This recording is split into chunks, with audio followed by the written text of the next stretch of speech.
تبنا إلى الله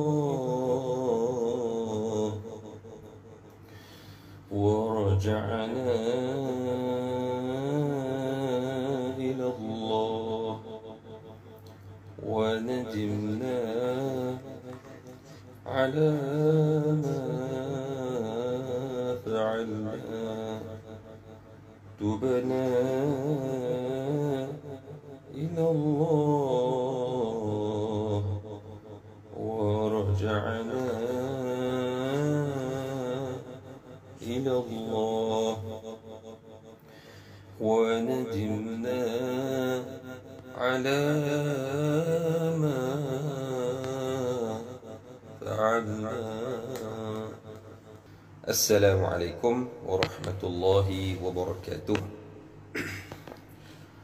الحمد لله وكفى والصلاة والسلام على رسوله المصطفى وعلى آله وصحبه ومن تبعهم بإحسان إلى يوم الدين. أما بعد. Syukur kita kepada Allah Subhanahu wa taala, pada pagi ini kita meneruskan bacaan dan perbincangan hadis 40 cinta Al-Quran. Pagi ini hadis yang ketujuh dengan tajuk pribadi unggul. Ahlan wa sahlan kepada penonton yang setia menonton. Selamat pagi. Semoga mendapat rahmat Allah Subhanahu wa taala. Baik, insya-Allah kita ke muka surat yang ke-19 ya. Hadis yang ketujuh, pribadi unggul. Bismillahirrahmanirrahim. An Utsman bin Affan radhiyallahu anhu anna Rasulullah sallallahu alaihi wasallam qala khairukum man ta'allama al-Quran wa 'allamahu. Terjemahannya daripada Sayyiduna Utsman bin Affan radhiyallahu anhu bahawa Rasulullah sallallahu alaihi wasallam bersabda, sebaik-baik kamu ialah mereka yang belajar dan mengajarkan Al-Quran. Riwayat Al-Bukhari, hadis yang ke-5027. Baik, alhamdulillah. Hadis ni hadis yang paling masyhur. Rasanya ramai yang dah hafal hadis ni. Pendek ya, khairukum man ta'allama al-Quran wa 'allamahu. Semua hafal, semua dah baca, tinggal lagi mengamalkannya. Adakah kita ini sentiasa menjadikan diri kita orang yang belajar Al-Quran, kemudian mengajarkan Al-Quran pula? Kalau digabungkan dua-dua lagi hebatlah. Baik, kita akan terus kepada biodata perawi. Siapa dia? Sayyiduna Utsman bin Affan radhiyallahu anhu. Sayyidina Utsman bin Affan radhiyallahu anhu 6 tahun lebih muda berbanding usia junjungan besar Rasulullah sallallahu alaihi wasallam. 6 tahun muda. Maknanya kalau umur Nabi 40 tahun waktu diturunkan wahyu kepadanya, maka ketika itu Sayyidina Utsman kita kata 34 tahun lah. Beliau lahir di Mekah dan dikenali sebagai insan yang sangat pemurah. Ini sifat yang sangat baik untuk kita ikutlah. Jadikan kita ni seorang yang sangat pemurah. Apatah lagi kita tahu pula kelebihan menjadi orang yang pemurah. Beliau pernah membebaskan hamba pada setiap hari Jumaat, sehingga hampir 2,400 orang hamba yang dibebaskannya. Jadi pembebasan hamba dalam Islam sangat digalakkan. Dalam Al-Quran disebut dalam beberapa ayat. Fakku raqabah contohnya. Tahrir raqabah, membebaskan hamba. Bukan sekadar itu, beliau juga menyumbangkan 950 ekor unta untuk peperangan Al-Usrah. Usrah ni susah. Susah tu lupa mana? Terpaksa berjalan merentasi padang pasir. Peperangan Tabuk pada tahun ke-9 Hijrah. Tapi keimanan yang berbekalkan keimanan umat Islam, tidak ada masalah. Bila iman kita kuat, iman kita tebal, benda yang besar jadi kecil. Benda yang susah jadi mudah. 1,50 ekor kuda, 1,000 dinar dan 700 auqiyah.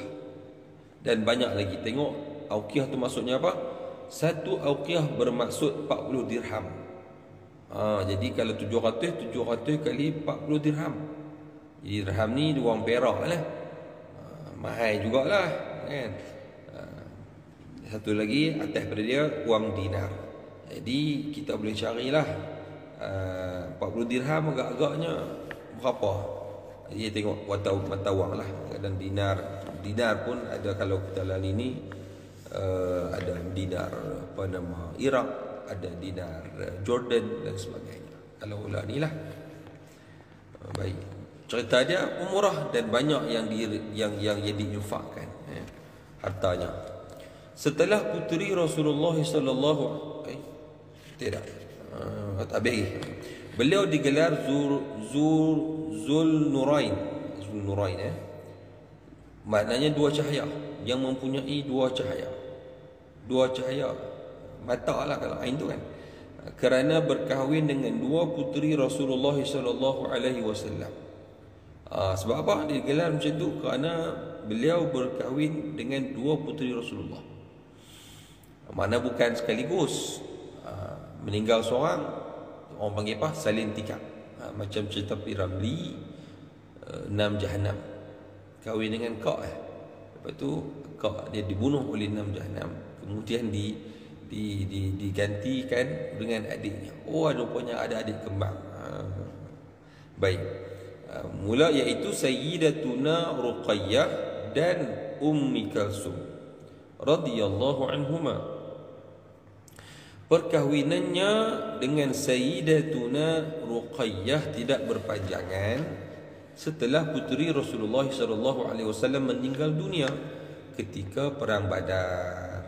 Maka beliau pun dikahwinkan dengan Sayyidatina Ummi Kalsum radhiyallahu anha.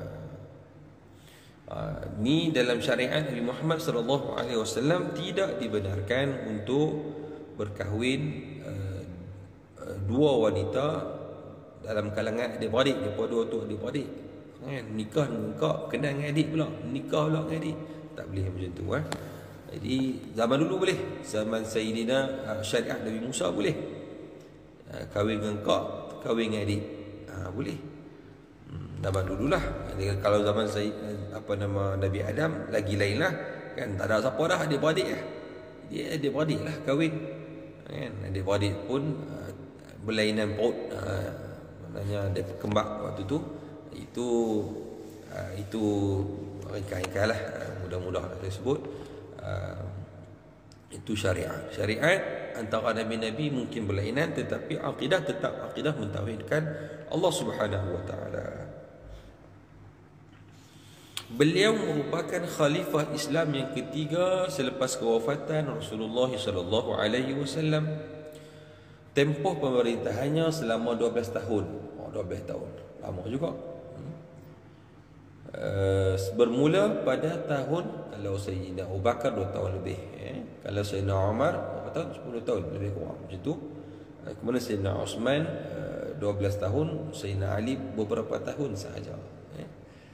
Kerana dah bermula pergolakan pada zaman Sayyidina Ali radhiyallahu anhu.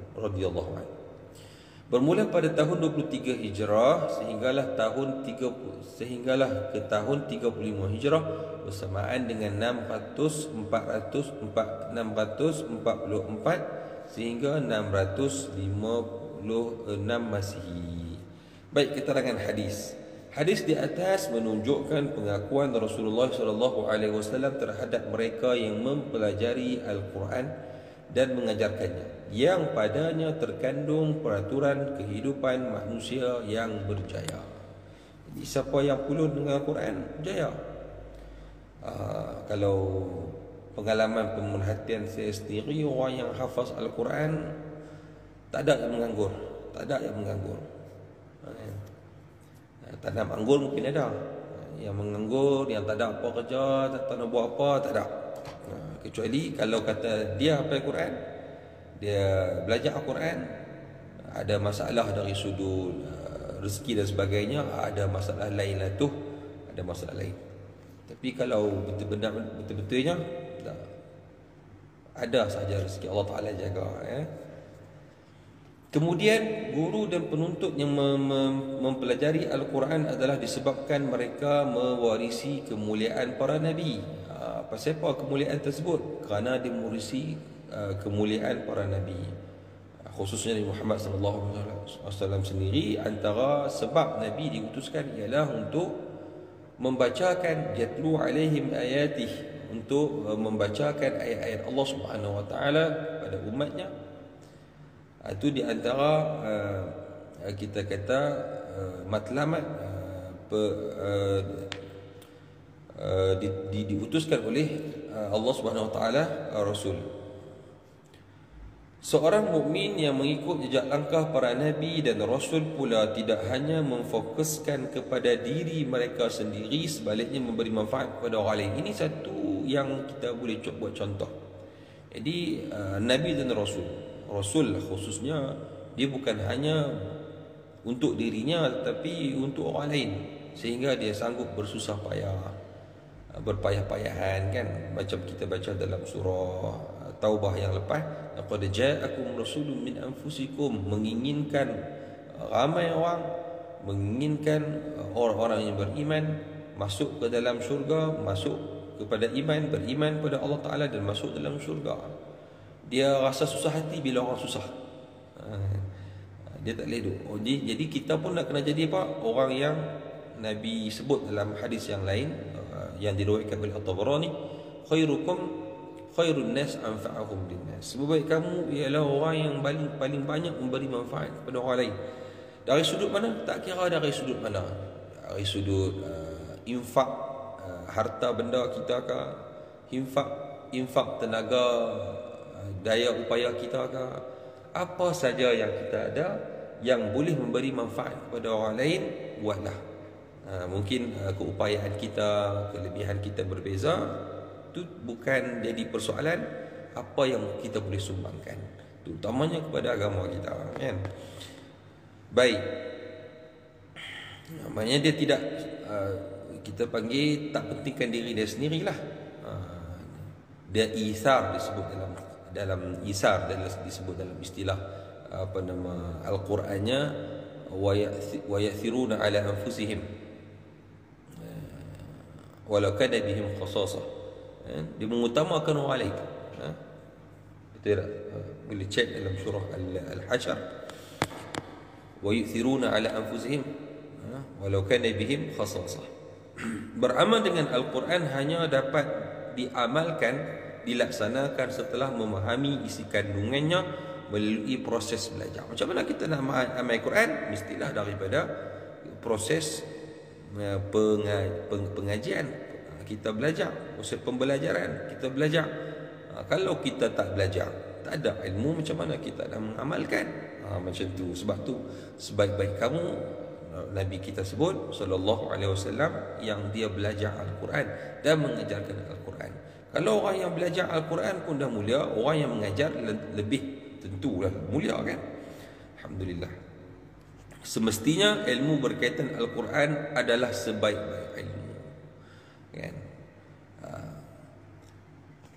Perkara apapun, ilmu apapun, apabila ia berkaitan dengan Al-Quran.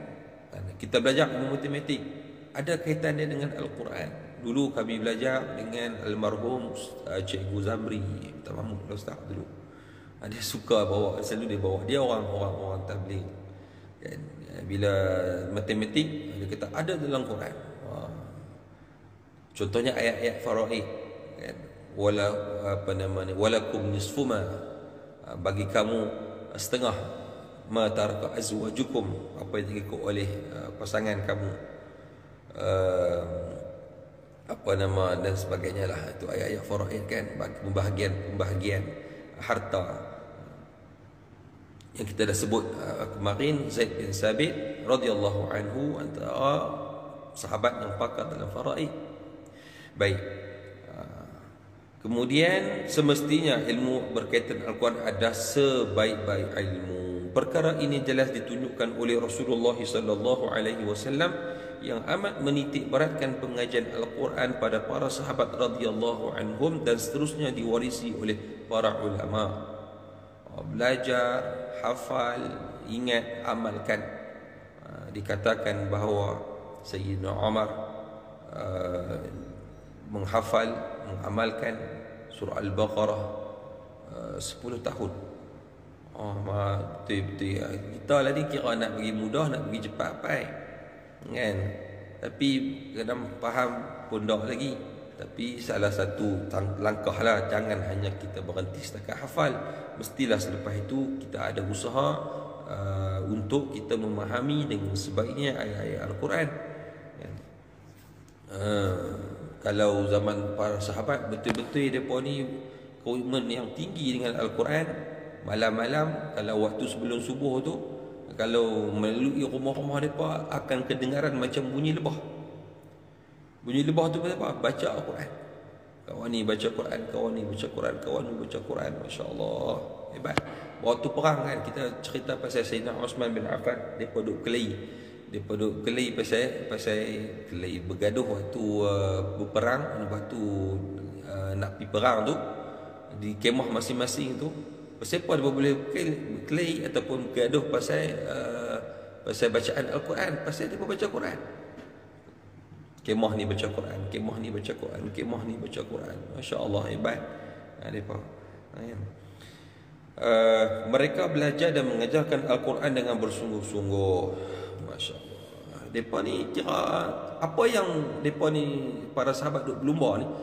Para sahabat berlumba untuk belajar Al-Quran, menghafaz Al-Quran, mengamalkan Al-Quran. Yang tu yang depa berlumba. Kita berlumba main game hari ni kan. Siapa paling hebat, siapa dapat level tinggi, siapa duduk di bawah-bawah lagi, macam tu lah. Kita bertanding ke arah kepada keduniaan. Jadi yang ni kita kena tukar sikit lah. Bukti kesungguhan mereka adalah berdasarkan ketelitian dan kesungguhan setiap generasi sehingga rantaiannya sampai kepada junjungan besar Rasulullah sallallahu alaihi wasallam. Jadi para ulama macam kita ni baca kepada guru sehinggalah kepada Rasulullah sallallahu alaihi wasallam. Sama ada dari aspek penggayaan, pembacaan, sebutan huruf, tafsiran dan sebagainya. Jadi ada beberapa perkara lah yang disebut sini ni, beberapa aja lah. Penggayaan, maknanya cara pembacaan, sebutan huruf, nanti akan disebutkan lagi hadis-hadis yang seterusnya. Jadi sila ikuti untuk hadis yang seterusnya akan disebutkan, dan saya tak mau ada cerita panjang di sinilah. Untuk hadis ni lagi cerita semua lagi, hadis lain tak ada apa nak cerita dah kan. Hadis ini dikaitkan dengan firman Allah Subhanahu wa taala, "Wa man ahsanu qawlan mimman da'a ila Allah wa 'amila salihan wa qala innani minal muslimin." Dan tidak ada yang lebih baik perkataannya daripada orang yang menyeru kepada mengesahkan dan mematuhi peraturan perintah Allah serta ia sendiri mengamalkan amal yang saleh sambil berkata, "Sesungguhnya aku adalah dalam kalangan orang Islam yang berserah dirinya kepada Allah." Apa yang terbaik untuk kita serukan ke jalan Allah ialah Al-Quran. Di samping kita beramal soleh. Jadi Al-Quran ni kita nak sebar luaskan kepada kita. Semua orang mengambil berat tentang pengajian Al-Quran. Semua orang belajar Quran. Kita lah ni PKP, lockdown, antara yang masa inilah masa terbaik untuk kita belajar Al-Quran. Kita belajar Al-Quran. Dan kita menyeru orang kepada belajar Al-Quran, mengamalkan Al-Quran. Baik. Sambil-sambil kita pun sendiri juga sedang berusaha. Baik, untuk kita memperbaiki, menaikkan potensi diri kita, kan? Baik, ke arah mengamalkan Al-Quran. Jadi surah Fussilat, surah yang ke-41, ayat yang ke-33. Ayat ini menjelaskan bahawa dakwah di jalan Allah ialah berdakwah kepada diri sendiri serta orang lain dengan cara mengajarkan Al-Quran, hadis, fiqh dan sebagainya untuk mendapatkan keridaan Allah Subhanahu wa taala. Diriwayatkan dari bahawa Abu Abdul Rahman Abdullah bin Habib As-Sulami mengajarkan Al-Quran semenjak zaman Sayyidina Osman, Khalifah Osman bin Affan radhiyallahu anhu, sehinggalah zaman Hajjaj Yusuf Al-Thaqafi. Ini abang kata macam mana bila ulama Al-Quran khususnya dia dengar sabdaan Nabi SAW, ini khairukum man ta'allama al-Quran wa 'allamahu. Bila dia dengar hadis ini daripada Sayyidina Osman, maka waktu tu beliau duduk mengajarkan Al-Quran di tempatnya, tak pergi mana lah, duduk tempat dia lah. Maksudnya istiqamah tempat dia lah, bukanlah sampai duduk 70 tahun makan tak, mandi tak, duduk tu tak, tidur pun tentu tak. Maksudnya 70 tahun itu dia istiqamah di situ. Macam kita pagi-pagi ni duduk tak ni istiqamah depan handphone, bukan buat apa, pasal kita dengar kuliah, pasal kita dengar pengajian dan sebagainya. Yang kita baca Al-Quran dengan handphone, dengan tu, alhamdulillah, kan? 70 tahun, tempoh 70 tahun ini berdasarkan pengiraannya semenjak dari awal zaman pemerintahan Sayyidina Osman dan akhir pemerintahan Hajjaj. Jadi 70 tahun ni kalau dikira semenjak pada awal pemerintahan Sayyidina Osman sampailah akhir pemerintahan Hajjaj Yusuf Al-Thaqafi. Hajjaj ni pun seorang yang Masya Allah, kalau kita dengar dia punya sejarah, apa dia punya ni, dia terkenal dengan kekejaman juga.